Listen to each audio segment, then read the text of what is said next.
오늘 우리가 읽었던 본문의 내용은 솔로몬에 대한, 특별히 솔로몬의 후반기에 대한 이야기입니다. 우리 솔로몬 하면 지혜의 왕이라는 타이틀로 먼저 기억을 할 겁니다. 솔로몬은 그 지혜로 말미암아서 많은 이들의 존경과 또 신뢰를 받았을 뿐만 아니라 무엇보다 부국 강병의 국가를 세우는 데에도 크게 일조하였습니다. 그래서 그가 있는 동안에 큰 전쟁의 기록도 없었고 나라가 번성하였다라는 기록이 차고 넘칩니다.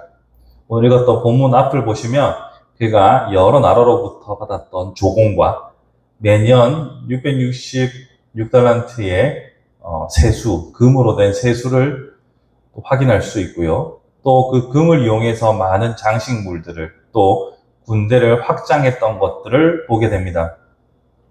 그가 이렇게 번성하였던 이유를 성경은 그가 하나님께 지혜를 구했다. 즉, 다른 어떤 것보다 하나님을 바르게 알고 바르게 백성을 통치하기를 소망했던 그의 간절했던 마음을 그 이유로 꼽고 있습니다. 아울러서 그의 아버지 다윗이 하나님 앞에서 온전히 행했던 그의 삶이 또한 그에게 선한 영향을 끼쳤다라고 우리는 보통은 알고 있습니다. 그런데도 불구하고 그의 말년의 기록을 보면 참으로 서글픕니다. 오늘 본문을 보시면 좀 놀라운 기록들이 있죠. 그가 이방 여인들을 사랑해서 3절에 보시면 700명의 후궁과 300명의 첩, 도합 1000명입니다. 약 1000명의 아내를 두는 기행을 벌입니다. 그리고 또 그가 이방 여인들이 가지고 왔던 그 신들을 섬기는 모습 또한 발견하게 됩니다. 당연하게도 이방 여인들은 어릴 적부터 자신들이 믿고 섬기며 그 문화 속에서 자라왔던 신들을 가져왔을 터이고, 솔로몬은 그들에게 그 신들을 버릴 것을 명한 것이 아니라 그들의 신을 섬기는 의식에 동화된 것을 보게 됩니다. 이러한 모습들은 우리의 상식과 우리의 기대치와는 아주 멀리 동떨어진 모습입니다. 우리가 생각하기로는 하나님께로부터 지혜를 받았으므로, 그리고 하나님께로부터 받은 그 은혜가 크므로 끝까지 하나님의 백성으로, 특별히 성경에서 주로 사용하는 그 아버지 다윗의 길을 걸어가기를 기대합니다만 그 기대는 무참히 무너지고 맙니다. 여기서 그치는 것이 아니라 그가 했던 행위들을 통하여서 이스라엘이 결국은 분열될 것이라는 하나님의 경고의 메시지까지, 예언의 메시지까지 나타나게 되는 것이 오늘 본문의 내용입니다. 그가 이렇게 행했던 모든 일들을 보시면 하나님께서 분명하게 왕에게 해서는 안 될 것들을 경고하신 말씀에서 정확하게 벗어납니다.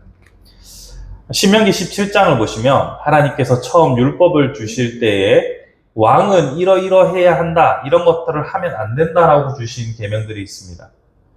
제가 간단하게 읽어보겠습니다. 신명기 17장에 보시면 17장 14절에 타이틀이 이렇게 나와 있습니다. 이스라엘의 왕, 이러면서 내가 내게 주신 땅에 이르러 그 땅을 차지하고 거주할 때에 왕을 세워야겠다는 생각이 들거든. 왕을 세울 것인데 그 왕은 병마를 많이 두지 말 것이요, 병마를 얻으려고 그 백성을 애굽으로 돌아가게 하지 말 것이니 이는 여호와께서 너희에게 이르시기를 너희가 이후에는 그 길로 다시 돌아가지 말 것이라 하셨음이며. 자, 첫 번째, 병마를 많이 두지 말라고 했죠. 두 번째입니다. 17절, 그에게 아내를 많이 두어 그의 마음이 미혹되게 하지 말 것이며. 두 번째, 아내를 많이 두지 말라고 했죠. 세 번째, 은금을 많이 쌓지 말 것이며.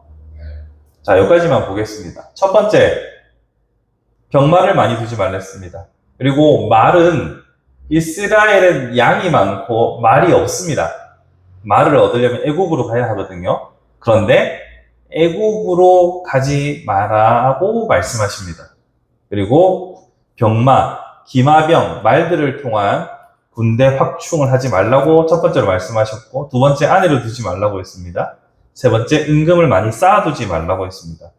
다시 본문으로 돌아가 보면 첫 번째 말들을 많이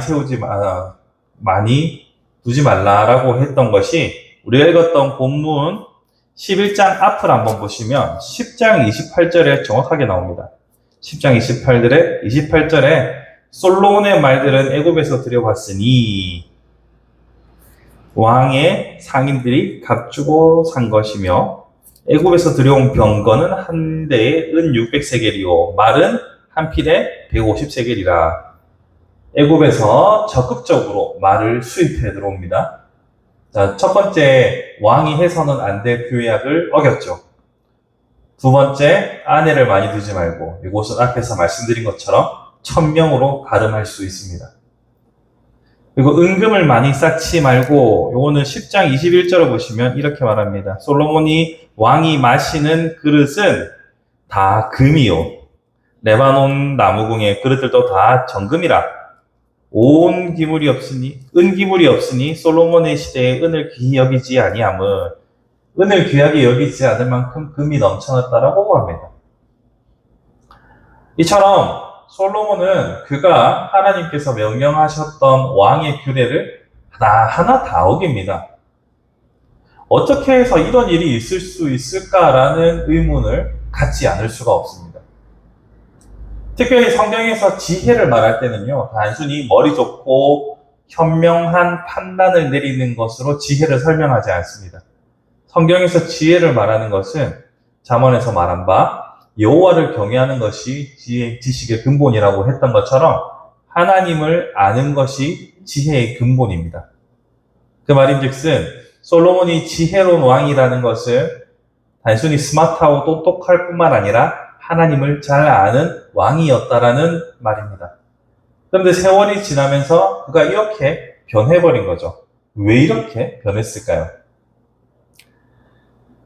여러 가지 이유를 찾을 수 있겠지만 저는 그가 변질되는 가장 중요한 이유 중에 하나로 그 권력을 꼽습니다. 그가 가지고 있는 큰 힘과 그가 누리고 있는 부가 그를 변질시킨 것이 아닐까 생각해 봅니다. 그것 말고는 달리 변질될 가능성이 보이지 않아요. 그리고 그것은 다윗 때도 마찬가지입니다. 다윗도 그가 나라가 안정되고 어느 정도 자신이 권세를 누릴 때 바세바를 통하여서 범죄했던 사실을 우리는 보게 되죠. 그러니 우리는 권력이 만드는 변질을 경고하고 있는 성경의 말씀을 주목해 봐야 합니다. 권력은 언제나 정체되면 그리고 그것이 오랫동안 주어지면 사람은 변질된다고 보는 것이 맞습니다. 얼마 전 교황의 죽음으로 교황의 존재에 대해서 한번 생각해 볼 시간이 있었는데요. 종교개혁이 일어났던 시대에 세상 각국의 왕들보다 더 높은 권세를 지녔던 교황, 그 교황으로 인해서 세계 질서가 얼마나 어지러웠고 유럽에서 얼마나 많은 피가 흘려졌는지 모릅니다. 그리고 그 교황청을 중심으로 각 지역의 성당들이 오늘날 관광지로 되어 있는 그 아름다운 그 웅장한 성당을 건축하기 위해서 얼마나 많은 이들의 피와 땀과 눈물이 흘려졌는지 우리는 역사를 통해서 잘 압니다. 오죽했으면 종교개혁이 일어났겠습니까? 왕이 가지고 있는 권세보다 그 위에 상왕으로서 존재했던 큰 권세가 교황을 그렇게 변질시키게 만들었던 것이죠. 이처럼 역사 속에서 힘을 가진 자들이 변질되고 타락하는 것은 수차례 보게 됩니다. 너무나 그 아닌 사례를 찾기가 어려운 지경입니다. 그러므로 오랜 시간 지속된 권력의 변질에 대해서 우리는 주목해 보아야 합니다. 특별히 우리 한국 역사 속에서 이 권력이 오랫동안 누군가에게 주어졌을 때 생기는 변질들은 우리는 익히 보아서 잘 압니다. 여러 역사 속에서 나타났던 이 권력의 역사. 그런데 요즘 최근 들어서 역사 속에서 제대로 조명받지 않았던 권력의 역사를 보게 됩니다. 소위 법조계의 사법 권력이 가지고 있는 그 힘과 그 변질을 우리는 요즘 뉴스를 통해서 많이 확인합니다. 흔히 시험 잘 쳐서 공부 잘해가지고 시험 잘 쳐서 검사, 판사 하시는 분들이 이 나라를 자신들의 마음대로 주물럭거리고 오늘날을 여러 가지 사회적인 문제들을 이야기하는 것을 볼 때 그들이 가진 사법 권력이 오랜 세월 동안 어떻게 변질되어 왔는가를 우리는 보게 됩니다. 더 거슬러 올라가면 일제시대 때부터 일본의 순사라고 우리가 많이 보고 있는 경찰 권력으로부터 시작해서 검사 권력과 이 땅의 법 질서를 다루는 그들이 한 번도 빼앗긴 적 없었던 그 권력이 오래도록 자리 잡으며 세상을 변질시켜 왔던 것을 우리는 봅니다. 하나님을 섬기고 하나님께 지혜를 받은 사람조차도 권력이 지속되면 그 권력이 그 자신을 잠식하여 변질되는 것을 우리는 보았는데 이처럼 하나님의 권세 아래 있지 않는 하나님의 은혜 안에 있지 않는 사람들이 가진 권력은 얼마나 쉽게 변질될 수 있겠습니까? 그런 의미에서 우리는 지난 시간에 이전의 권력과 또한 앞으로의 권력에 대해서 크게 눈을 부릅뜨고 주의하며 하나님께 기도해야 합니다. 잘못된 변질된 권력 앞에서 성도의 양심으로 목소리를 내야 하고 앞으로 권력을 집중해서 관리하고 감시해야 합니다. 세상의 빛과 소금의 역할 중에 한 부분이라고 생각합니다. 이처럼 권력은 오랜 시간 동안 주어지면 반드시 변질되게 됩니다. 사람을 살리고 생명을 사랑하는 방식이 아니라 군림하고 지배하는 방식으로 변질됩니다. 그런데 여기서 우리가 주목해야 할 것은 한 가지 더 있습니다. 그러니 이전 권력과 앞으로의 권력을 우리가 주의할 뿐만 아니라 사람과 사람 사이에서의 권력 관계도 함께 주목해 봐야 합니다. 사람이 살면서 사람과 사람 사이의 관계에서 항상 권력이 존재한다는 사실을 우리는 때로는 잊고 삽니다. 그러나 어떤 인간관계든지 사람과 사람 1대1의 관계라 할지라도 어느 정도의 권력 관계가 존재한다는 것을 우리는 주목해 봐야 합니다. 누군가는 항상 갑이고 누군가는 항상 을입니다. 부모 자식 간에도 누군가는 갑이고 누군가는 을입니다. 어릴 때는 부모가 갑이고 나이 들어서는 또 자식이 갑인 경우도 있고요.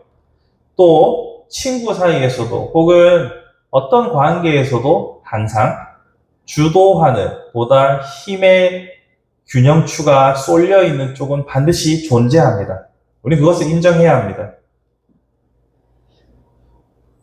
그런 의미에서 권력이 사람 사이에 존재한다는 것을 인정하고 그 사람 사이에서 그 권력이 한쪽에 집중되었을 때, 특별히 나에게 혹시 권력이 주어졌을 때 그 권력을 통하여 상대방을 지배하려 한다거나 상대방을 억압하려 하는 일체의 행동들에 우리는 주의를 가져야 합니다. 내가 진정 사랑이라고 말하면서 성도는 사랑해야 한다고 말하면서 내가 가진 이 권력의 힘을 가지고 상대방을 사랑하기보다는 지배하고 통제하려고 하진 않는지, 나의 사랑이 변질되진 않았는지 우리는 주목해 봐야 합니다. 다시 말해서 국가적인 혹은 큰 단위에서의 권력뿐만 아니라 개인 간의 관계에 있어서도 권력에 우리는 주목하고 주의해야 한다는 겁니다. 우리는 항상 권력, 권세 이렇게 하면 국가적인 단위에서의 권력만 생각하기에 때론 우리 자신이 가지고 있는 사람과의 관계에서 권력을 통하여서 다른 사람을 지배하려고 하는 어리석음을 놓칩니다. 하지만 국가적인 권력을 경계할 뿐만 아니라 우리 사람과 사람 사이에서의 권력도 주의해야 합니다. 하나님께서 분명 사랑하라고 하셨지 지배하라고 하지 않았습니다. 그러나 많은 사람들은 사랑이란 이름으로 지배하기도 합니다. 이러한 힘의 관계를 언제나 주목할 수 있는 것이 지혜라고 생각합니다. 말씀을 정리해 보고자 합니다. 사람과 사람 사이에 큰 단위든 작은 단위든 권력은 언제나 존재합니다. 그리고 그 권력은 항상 사람을 파괴하는 힘을 가지고 있습니다. 그런 의미에서 이 권력이 잘못 사용되지 않도록 우리가 주목할 뿐만 아니라 우리 자신이 다른 이에게 하나의 권력이 되어 폭력적으로 변질되지 않도록 스스로를 살피는 지혜가 필요합니다. 그렇게 온전히 하나님의 사랑을 바르게 실천할 수 있는 저와 여러분들이 되기를 간절히 바라봅니다. 특별히 곧 선거가 있는데 어떤 사람이 누군가가 새로운 권력에 힘을 얻게 된다 할지라도 그들이 하나님을 두려워하고 온전히 섬기며 그 변질된 권력으로 폭력을 행하지 않을 수 있도록 우리는 감시하고 기도할 수 있는 지혜로운 국민으로 살아갈 수 있기를 바라봅니다. 우리의 기도가, 우리의 감시가, 우리의 작은 목소리가 세상을 더욱 아름답게 빛내리라 확신합니다. 그리고 그렇게 빛과 소금의 역할을 감당하는 것이 하나님께서 성도에게 주신 명령이라고 생각합니다. 이렇게 빛과 소금의 삶을 살아갈 수 있는 저와 여러분이 되기를 주님의 이름으로 축복합니다.